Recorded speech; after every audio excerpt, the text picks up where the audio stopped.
gue ngeliat banget bentuknya gitu kayak Gimana bentuk itu? itu tuh bentuknya kayak kayak kayak kafan yang terbungkus gitu tuh. Tapi itu kayak cuma separuh tau gak sih? Yang dia cuma nampakinnya tuh muka dia yang separuh gitu.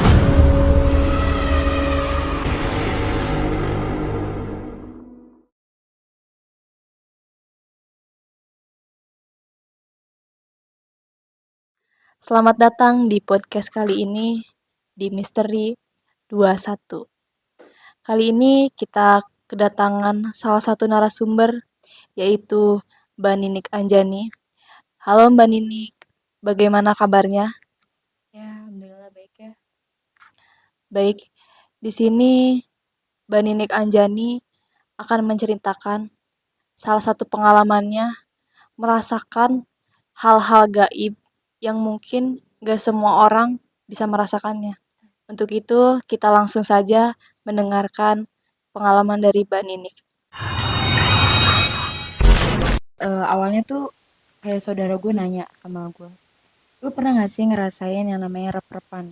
Kalau bahasa gue ya, bahasa Jawa itu rep-repan sama aja kayak ketindihan. Gue bilang kan, emang dari dulu gue gak pernah ngerasain hal-hal yang kayak gitu. Dan gue tanya dong, apa sih emang rep-repan tuh rasanya kayak gimana? Dia bilang, rasanya tuh kayak di mimpi. Cuma waktu bangun tuh susah gitu, kayak bener-bener dipeluk sama hal-hal yang menurut gue tuh gaib ya. Gue awalnya tuh kayak bilang ya emang nggak pernah ngerasain itu kan. Jadi setelah gue bilang kayak gitu, gak tahu kenapa beberapa hari kemudian tuh gue ngerasain hal yang kayak gitu. Gue waktu tidur bener-bener ngerasa eh gue nggak bisa bangun sama sekali. Itu tuh kan kalau gue udah minta tolong gitu dalam tidur gue tuh gue minta tolong gitu kayak mau buka mulut pun susah gitu. Itu bener-bener gue ngerasa ada sebuah tangan ya, tangan bener-bener tangan yang meluk gue erat banget. Itu tuh berbulu. Itu bener-bener gue gak, bukan mimpi ya, ini tuh kalau mimpi kan gak kayak gitu ya.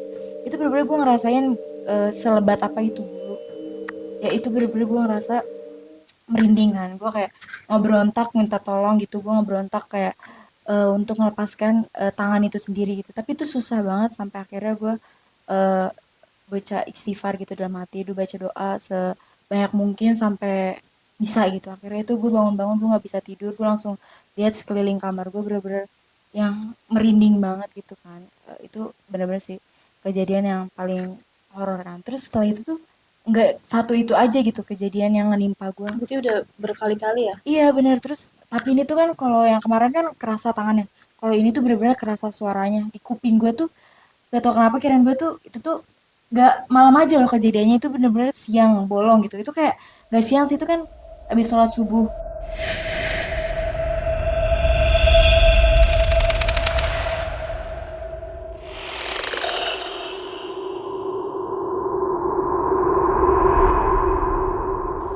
Sholat subuh kan namanya udah pagi kan ya, itu kan bukan yang malam gitu. Itu bener-bener kayak ada yang ngebangunin gue. Itu gue selesai sholat subuh kan ya, namanya ngantuk mungkin ya, jadi tidur lagi. Pas tidur itu gak tau kenapa itu tuh jam 8 pagi itu ada yang ngebisikin gue. Itu bener-bener di telinga gue tuh kayak jelas banget. Tau nggak dia ngebisikin apa? Bisikin apa? Sosok wanita ini ngebisikin hal yang kayak gini. Itu bener-bener sampai sekarang pun kalau ngeceritain tuh bakal merinding banget ya. Itu bener-bener kerasa banget di kuping gue. Gue nggak tahu kenapa itu hal yang paling menakutkan dalam hidup gue gitu. Gue gak percaya hal yang kayak gitu, tapi semenjak ada yang kayak gitu tuh gue selalu wanti-wanti apa setiap tidur tuh gue nggak mau ada posisi yang tengkurap, takut ketindian atau gimana.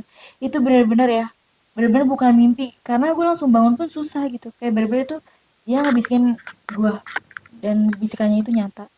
Jadi gue nggak tahu kenapa, jadi waktu nggak tahu perempuan ini tuh ngikutin gue atau gimana, jadi gue pulang kan, pulang ke rumah. Posisinya itu malam gitu, gue habis pulang dari sekolah kan. Terus gue balik, gue nggak ngerasa apa-apa kan, karena ya itu balik malam pulang ekskul kan. Gue jadi nggak ngerasa ada hal-hal yang mengganjal dalam diri gue pulang ya udah santai aja gitu. Terus waktu gue balik tuh gak tau kenapa mah gue tiba-tiba bilang, itu di belakang siapa? Jelas-jelas gue sendiri dong gitu kan. Gue balik sendiri, itu pun dijemput abang gue kan. Abang gue kayak bilang, apa sih orang, dia tuh gue tuh sendiri gitu kan. Gue Tapi bawa tuh teman. ada cewek ketika dia lagi senyum loh. Gue di situ kaget dong, gue kaget, bener-bener kaget yang sampai merinding banget, kayak senyum. Kalau gue bilang gue balik sekolah pun sendiri gitu, gue dijemput abang gue kan, abang gue lagi udah selesai kan ngejemput gue, dia pergi lagi tuh bener-bener kejadiannya dia di belakang gue. Pas gue nengok tuh gak ada gitu, gak ada sosok. Gue bilang, apaan sih kalau bercanda jangan kayak gini, yang namanya gue kan anaknya penakut banget ya, apa-apa kayak baru diceritain aja takut. Gue bilang ke mama gue gitu kan, kayak apaan sih orang gak ada gitu, bohong mulu gitu kan, kayak udah apaan sih gitu. Gue langsung masuk kan, gue nggak tahu ini tuh pertanda baik atau buruk. Soalnya katanya dulu kan nenek gue kan punya apa ya, kayak sosok kodam kali ya, orang-orang bilang gitu, katanya gue tuh ada yang ngejagain gitu. Tapi gue nggak percaya hal yang kayak gitu. Cewek yang ngebisikin gue ini apa sosok yang sama atau bukan, itu bener-bener gue ngerasa setiap harinya tuh selalu kebayang-bayang mulu sama suaranya gitu, Berarti setiap pengen tidur pun selalu takut gitu. itu berarti seringnya sosok cewek yang muncul di Iya, rep-repan itu. setiap malam pun gue ngerasa kayak selalu ada rambut panjang gitu. Itu gue nggak, selalu bilang ke dalam diri gue tuh nggak, itu hayalan gue aja gitu, nggak, itu cuma apa sih yang namanya pemikirannya langsung ke hal-hal gitu. Tapi itu bener-bener sih. Tapi terus satu hari itu tuh bener-bener gue diyakinkan sama hal yang kayak gitu, dia nampakin ke depan gue. Kayak gimana itu wujudnya? Nampakin itu nggak yang kayak ngagetin gitu loh, dia kayak gimana sih, yang jalan cepet gitu kan, kayak di belakang rumah gue kan kayak kebun gitu kan, kayak ada pohon jengkol, kayak pisang, pohon pisang.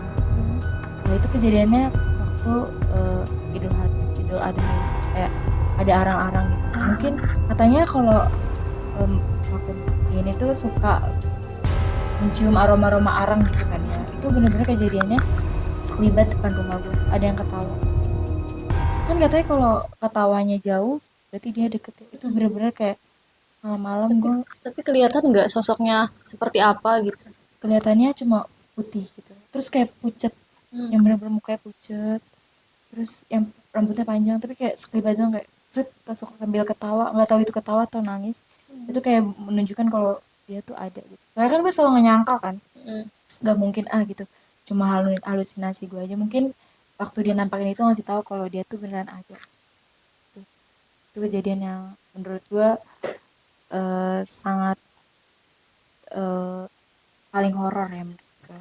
Tapi selama ini kan gue ngerasain hal-hal yang baik banget kan, maksudnya kayak nggak dari cerita teman-teman gue aja gue taunya. Baru kali ini bener-bener gue ngerasa itu sosok itu tuh bener-bener nampakin banget. Terus karena gue ceritakan rumah gue tuh kebun semua, jadi waktu itu kayak dibuat ranggon gitu kan, tau nggak, kayak rumah-rumahan pohon gitu. Iya, iya. Itu tuh posisinya ada di pohon jengkol itu, nggak tahu kenapa ya kan. Ini dari abang gue kan, dia cerita gitu, kayak dia kayak nongkrong itu kan sama saudara-saudara gue yang lain di pohon jengkol itu. Gak tahu kenapa, emang karena gabut atau gimana, mereka bener-bener yang nongkrong di pohon jengkol itu, kayak bayangin aja kan. Terus tiba-tiba mereka tuh kan lagi cerita-cerita, cerita-cerita biasa ya, anak nongkrong kayak nyanyi-nyanyi gitu. Terus tiba-tiba kayak cium bau bangke. Ya, Terus di situ mereka bau langsung bangke gimana? kan katanya orang bilang kalau bau bangke itu ciri khasnya sama Genderuwo. Genderuwo. Ya,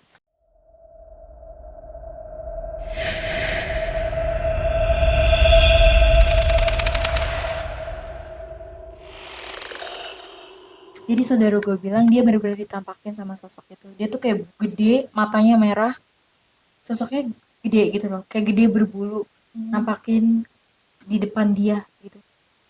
Gue jadi kayak mikir, kan gue ceritakan tadi, rumah gue tuh kayak gimana ya, perpetak gitu sama saudara-saudara gue, jadi kamar mandinya pisah kan. Nah, gue nggak tahu kenapa malam itu perasaan gue awalnya tuh biasa aja. Itu malam Jumat, tepatnya pada pukul 2 pagi. Namanya ada panggilan alam kan, kita nggak tahu ya. Jadi waktu itu gue ke kamar mandi tuh, posisinya kan gue rumahnya tuh kayak ada padepan gitu kan, kayak ada depan terus ada lorongnya gitu kan. Gue paling depan, pasti kan otomatis gue jalan dulu kan ke area belakang kamar mandi. Gue waktu jalan biasa aja kan, gue nggak berpikiran apa-apa, ya udah gue eh setor lah gitu lah, pakai kamar mandi tau lah. Nah, gak tau kenapa tiba-tiba hati gue tuh tergerak ngelihat kebun itu, padahal kan gelap ya. Tapi gue gak tau kenapa pemikiran gue tuh tiba-tiba kayak ada yang ngebisikin kayak coba lihat gitu, mungkin kayak gitulah intinya. Jadi pas gue lihat di pohon pisang itu ada sosok sosok laki-laki gitu, pocong kan. Hmm, Itu bener-bener yang gue ngeliat banget bentuknya gitu, kayak kayak gimana putih. itu? Itu tuh bentuknya kayak kayak kayak kafan yang terbungkus gitu tuh. Tapi itu Hmm, kayak cuma separuh, tau gak sih? Yang dia cuma nampakinnya tuh muka dia yang separuh gitu.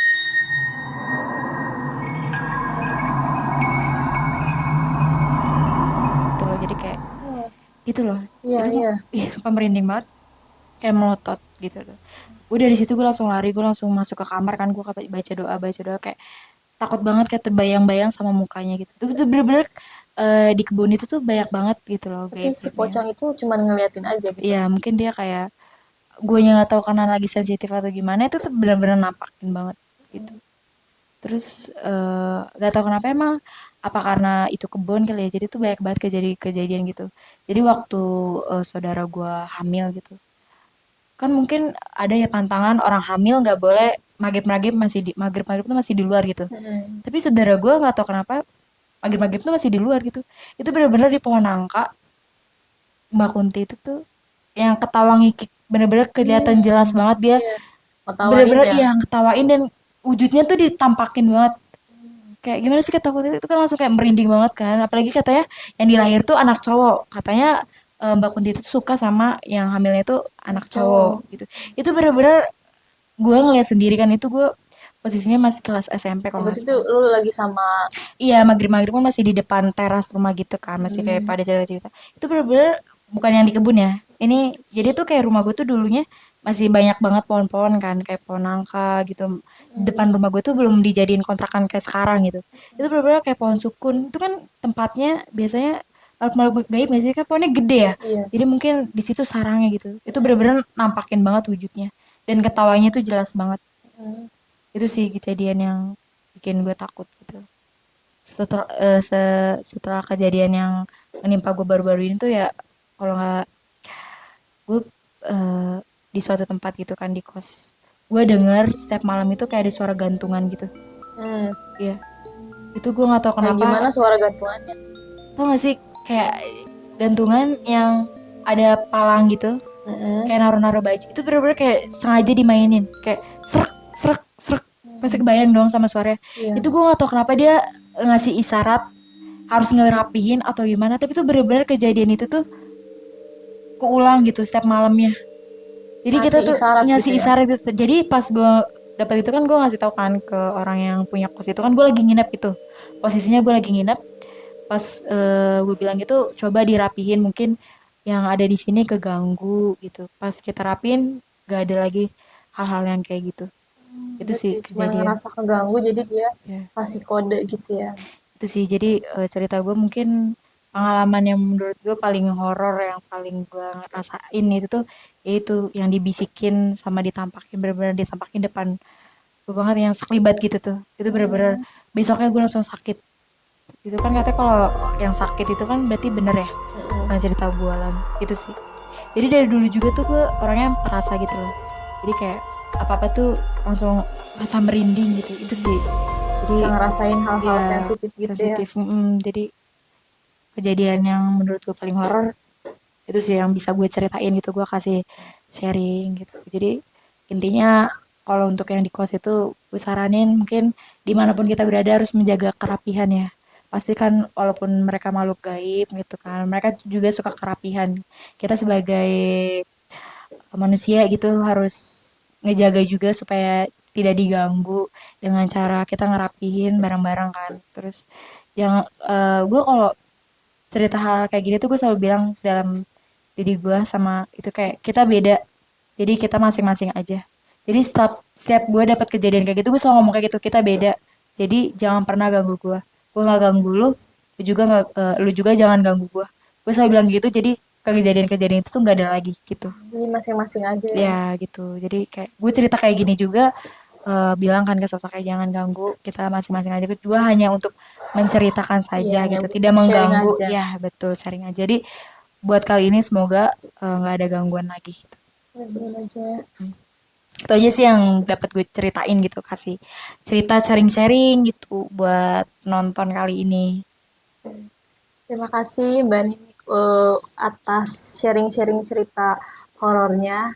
Buat teman-teman Bu, penonton, jangan lupa untuk selalu mengikuti cerita-cerita horor yang tentunya untuk kedepannya bakal lebih menarik lagi dari cerita kali ini.